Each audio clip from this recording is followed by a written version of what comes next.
이 시간 오늘 우리에게 주시는 하나님의 말씀은 요한복음 20장 24절부터 29절의 말씀입니다. 12 제자 중에 하나로서 디두모라 불리는 도마는 예수께서 오셨을 때에 함께 있지 아니한지라. 다른 제자들이 그에게 이르되 우리가 주를 보았노라 하니 도마가 이르되 내가 그의 손에 못자국을 보며 내 손가락을 그 못자국에 넣으며 내 손을 그 옆구리에 넣어보지 않고는 믿지 아니하겠노라 하니라.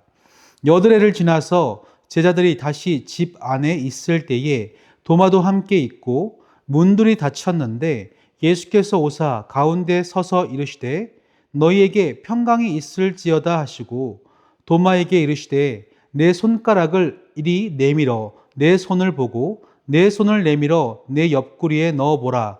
그리하여 믿음 없는 자가 되지 말고 믿는 자가 되라.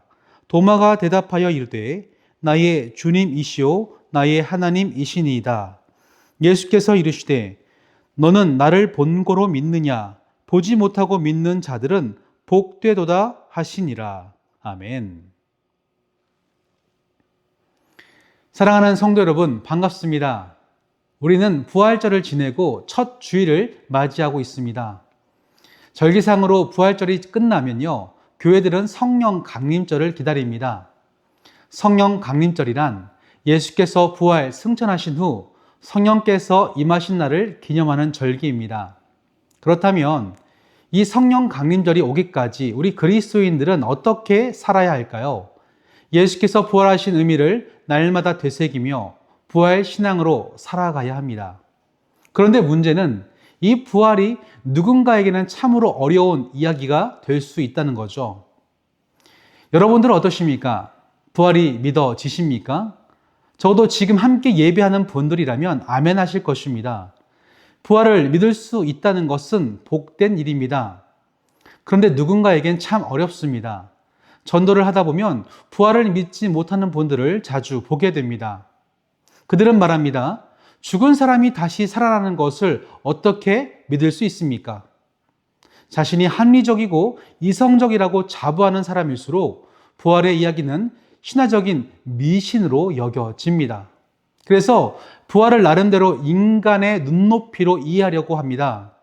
예수는 부활한 것이 아니라 첫째, 그의 제자들이 날조, 거짓말한 것이다.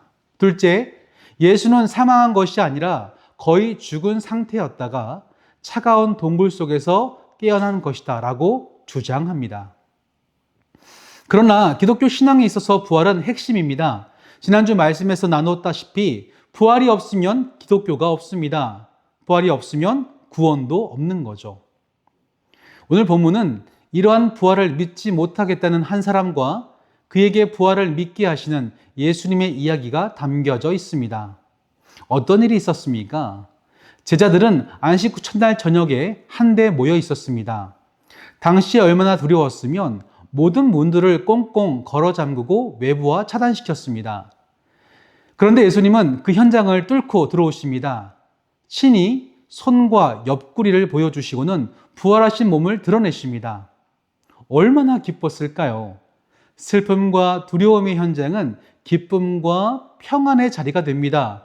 이런 극적인 현장에 하필 도마만 빠졌다는 것입니다. 그때 그는 어디서 무엇을 하고 있었을까요? 학자들은 크게 두 가지로 추측합니다. 첫째, 아마도 도마는 개인적인 급한 욕무로 인해 그 자리에 불참한 것이다. 두 번째, 아니면 예수님의 십자가 처형을 보고 너무나 큰 충격을 받아서 심한 내적 갈등, 회의감이 들어서 불참했을 것이라고 말합니다. 오늘 본문과의 개연성을 놓고 보면 두 번째가 타당해 보입니다. 자신의 온 인생을 걸고 따랐던 예수님이 그렇게 가시자 그 허탈함을 견딜 수 있었을까요? 기대만큼 실망도 컸겠죠. 그 실망은 의심과 불신으로 자라게 됩니다. 그래서 이렇게 말합니다. 내가 그의 손에 못자국과 그의 옆구리에 손을 넣어보지 않고는 믿지 않겠다. 이렇게 선언하자 예수님은 어떻게 반응하십니까? 오직 도마만을 위해서 또 한 번 그 자리에 찾아가십니다. 8일 후에 역시나 굳게 문이 닫힌 상황 속에서 주님이 오십니다. 오직 도마를 위해서 친히 나타나시고는 이렇게 말씀하시죠. 본문 27절입니다. 도마에게 이르시되 내 손가락을 이리 내밀어 내 손을 보고 내 손을 내밀어 내 옆구리에 넣어보라. 그리하여 믿음 없는 자가 되지 말고 믿는 자가 되라. 도마의 입장에서는 예수님의 손과 옆구리가 너무나 중요했습니다. 그것이 아니면 부활을 믿지 못하겠다는 거죠. 그러나 예수님의 입장에서는 그것이 중요치 않습니다. 예수님의 관심은 온통 도마에게만 있습니다. 그래서 그를 찾으시고 말씀하십니다. 믿음 없는 자가 되지 말고 믿는 자가 되라. 사랑하는 성도 여러분, 지금도 예수님은 저와 여러분에게 이런 믿음을 가지라고 말씀하십니다. 죽음이 생명으로 바뀐 이 놀라운 부활신앙을 우리 삶에 새겨 넣으라고 말씀하십니다. 그렇기에 여기서 우리가 고민할 것은 나도 과연 그런 부활신앙을 가지고 있는가라는 점입니다. 서양에서는요, 부활절이 지나고 맞는 첫 번째 주일, 바로 오늘을 가리켜서 로우 선데이라고 부릅니다. 무슨 뜻입니까? 말 그대로 낮은 일요일이라는 뜻이죠. 이 표현이 만들어지게 된 이유가 있습니다. 서구 전통에서 보면 사람들은 보통 자신을 기독교인으로 생각하죠. 오랜 시간 기독교 문화권에서 자랐기 때문에 자신의 정체성을 기독교인으로 봅니다. 하지만 평소에 그는 교회에 가지 않아요. 그냥 이름뿐인 명목상 그리스도인입니다. 그러다가 부활절이 되면 그들이 교회에 갑니다. 여기저기 숨어있던 교인들이 그래도 부활절이니까 그 중요성을 생각해서 교회를 방문하면 자리가 꽉 차게 됩니다.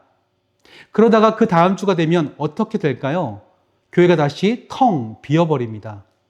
이런 모습을 가리켜서 그들은 low Sunday, 즉 낮은 저조한 일요일, 가라앉은 일요일로 불렀다는 것입니다. 그렇다면 우리 신앙생활 가운데 이런 low Sunday 같은 모습은 없을까요?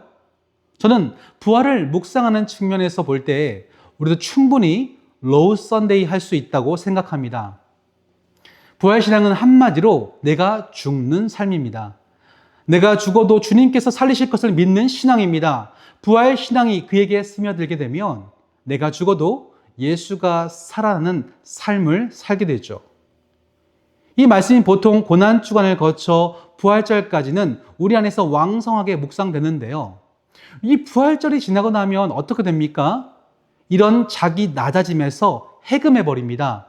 마치 그동안 억눌렸던 이 화산이 폭발하듯이 부활을 묵상하지 않았던 과거의 모습으로 회귀합니다. 고난과 부활을 창고에 넣어놓고 다음 시즌이 되면 다시 꺼내놓는 시즌 상품으로 취급하는 거죠. 그래서 과거 종교 개혁자들이 사순절을 없애려고 했던 것입니다. 사순절이 무엇입니까? 부활절을 앞두고 40일간 예수님의 고난을 묵상하며 자신을 돌아보는 시간입니다. 그런데 사람들이 이 사순절을 이상하게 받아들이기 시작했어요. 여러분, 카니발이라는 축제를 아실 겁니다. 이 카니발은 라틴어에서 유래한 표현인데 고기를 치워버리다라는 뜻입니다. 그래서 카니발을 한국어로 하면 사육제, 즉 고기에게 안녕을 고하는 축제인 것입니다. 왜 이런 이름이 붙었을까요? 사순절이 되면 진짜로 고기가 금지되었습니다. 금육하고 금식이 장려되었죠.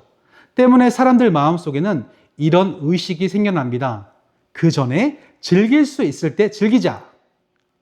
때문에 카니발이 되면 사람들은 앞으로 다가올 금욕적인 삶에 대한 보상 심리가 작동해서 과도하고 무분별한 쾌락을 추구하게 된 것입니다. 그런데 그렇게 마음껏 즐기다가 참여한들 무슨 의미가 있겠습니까? 문제는 이런 심리가 우리 그리스도인들에게도 자리 잡을 수 있다는 것입니다. 고난과 부활이 딱 사순절, 고난주간, 부활전에만 묵상되어진다면 기독교의 구원은 딱 이때만 유효할 것입니다. 딱 이 시기에만 예수님이 우리의 주님이 되고 이때만 일요일이 주일 되는 거예요. 그런 사람들은 로우 선데이를 보내며 로우 크리스찬으로 남게 될 것입니다. 그렇다면 사랑하는 성도 여러분, 오늘 말씀을 통해서 주님께서 저와 여러분에게 전하시는 심정은 과연 무엇일까요? 우리는 도마와 같이 의심해야 됩니다. 부활하신 주님은 계속 묵상되어져야만 합니다. 진짜로 부활하셨나? 그 손과 그 옆구리에 계속 손을 넣으려고 해야 합니다. 저는 그래서 도마가 너무 좋습니다. 의심 많은 도마가 아니었더라면 우리에게 희망이 있을까요? 지금도 우리는 부활하신 주님을 머리로는 이해하는데 삶으로는 부정합니다. 주님처럼 낮아지고 침묵하고 자신을 비워내도 내가 죽어도 주님을 살리신다고 하는 고백이 너무나 빈약합니다. 제가 지난주 칼럼에도 썼지만 고난주간에 좀 화가 나는 일이 있었습니다. 제 아들이요, 연을 날리는 건 참 좋아하는데 밖에서 한창 날리고 있는데 무슨 생각이었는지 줄을 막 풀어버렸습니다. 그래서 수십 미터 되는 줄이 한꺼번에 엉키면서 엉망이 되었죠. 집에 돌아와서 이것을 풀어갔는데 이 속에서 정말 화가 나는 거예요. 안 그래도 바빠 죽겠는데 이거 풀고 있나? 이 당사자인 이 녀석은 자기가 이것을 해야 되는데 이것을 풀어내고 있는 아빠의 끓는 마음을 알긴 할까? 혼자서 몇 시간 줄과 씨름하고 있는데 주님께서 제게 이런 마음을 주시더라고요. 성렬아, 그것이 나의 마음이다. 너희들이 헝클어뜨린 이 세상 이렇게 고난과 부활로 풀어내고 있는데 너는 얼마나 이것에 관심을 두고 있니? 주님은 부활절 직후가 아니라 언제나 저와 여러분이 요청하면 계속 그 손과 옆구리를 내어 주실 분입니다. 정말 부활이 맞는지, 내가 죽어도 괜찮은지 고민될 때에 주님은 기꺼이 내가 죽어야 결국 살 수 있다는 이 진리를 일러 주실 것입니다. 여러분이 어떤 상황 속에 놓여져 있더라도 그 자리에 찾아가실 것입니다. 하늘에 있을지라도, 저 깊은 수월에 내려갈지라도, 저 바다 끝에 거할지라도 주님은 그 자리에 먼저 가 계십니다. 오늘 도마를 찾아가셨듯이 여러분을 찾아가 주실 것입니다. 거기서 여러분의 의심을 수용하십니다. 주님, 제가 이렇게 힘이 듭니다. 나를 포기하는 것이, 이 상황에서 침묵하는 것이 버겁습니다. 그럼에도 불구하고 내가 죽어야 합니까? 라고 물어볼 때 주님은 저와 여러분에게 또다시 손과 옆구리를 내어 주실 것입니다. 그것을 통해 이 부활 신앙이 무엇인지 가르쳐 주십니다. 사랑하는 성도 여러분, 세상의 법칙은 자신이 살고자 남을 죽여냅니다. 그것이 우리 안에 자꾸 튀어나오려고 합니다. 하지만 주님은 너가 죽어야 그들이 산다.